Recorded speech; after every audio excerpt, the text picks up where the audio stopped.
तारीख होती 5 मार्च 2026ची. एक 29 वर्षांची महिला ती एका अनोळखी पुरुषासोबत मुंबईमधील स्थित असलेल्या एका ओयो हॉटेलमध्ये तिचं आधार कार्ड देते, त्या पुरुषाचं आधार कार्ड देते आणि रूममध्ये चेक इन करते. सोबत आणलेली दारूची बॉटल आणि काही गोळ्या होत्या, त्या घेऊन हे दोघं रूममध्ये जातात. रूममध्ये गेल्यानंतर तिथं सांगितलं जातं की कोणीही आम्हाला डिस्टर्ब करू नका सकाळपर्यंत. रात्रीचे 9 वाजता त्यांनी चेक इन केलेलं.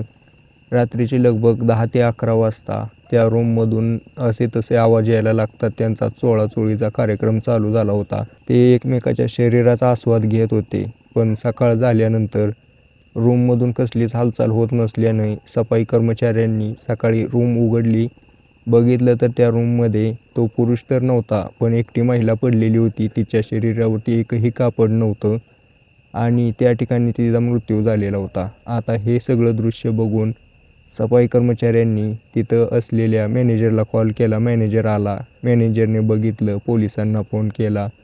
तात्काळ हजर झाले आणि त्या घटनेचा पंचनामा करायला लागले. तर नेमकं काय घडलं होतं, ज्या वेळेला तुम्हाला समजेल, ही घटना पूर्ण उघडकीस येईल, मी तुम्हाला त्याच्याबद्दल माहिती देईल, त्यावेळेला तुम्हाला विश्वास बसणार नाही की असं पण घडू शकतं. तर काय आहे पूर्ण गोष्ट सांगतो, व्हिडिओ शेवटपर्यंत बघा. जसं की मी तुम्हाला सुरुवातीला सांगितलंच की 29 वर्षांची महिला एका व्यक्तीसोबत लॉजवरती आलेली होती. सकाळी तिचा मृत्यू झालेलं शरीर पडलेलं होतं त्या ठिकाणी. तर ज्यावेळेला पोलिसांनी चौकशी केली, त्यावेळेला त्या महिलेने तिथं जमा केलेल्या आधार कार्डवरती तिचं लोकेशन काढलं, तिची माहिती काढली.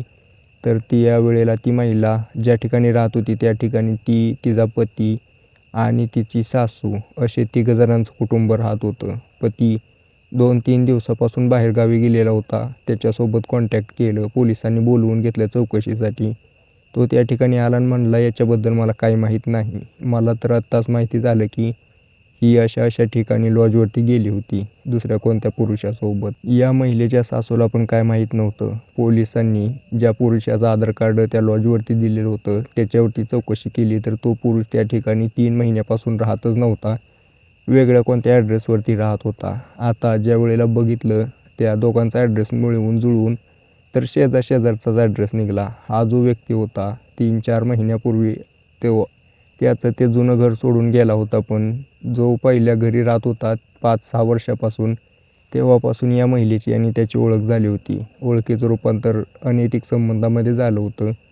भलेही इथून तो निघून गेला. ज्यावेळेला त्या महिलेच्या पतीला समजलं होतं, त्या दोघांमध्ये वाद झाला, तो तिथून निघून गेला, पण या दोघांमधले संबंध काही संपले नव्हते.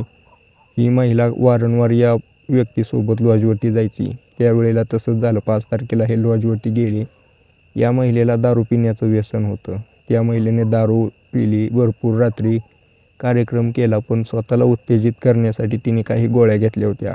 नशेमध्ये तिने ओव्हरडोस घेतल्यामुळे त्या ठिकाणी तिला हार्ट अटॅक येऊन तिचा मृत्यू झाला.